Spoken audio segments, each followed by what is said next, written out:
Камил абзал татар халкын яратам.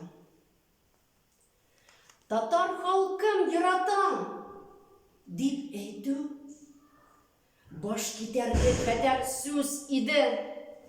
Һәр ярыкта ачкандала кебек зыңгылак, очлы күз иде.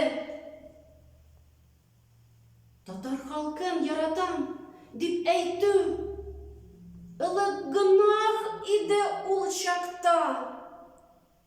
Мин дә татар бит, дия идек.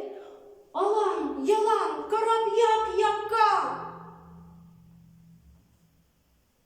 Туган халкым дигән егетләрне ай күрде, кояш алды.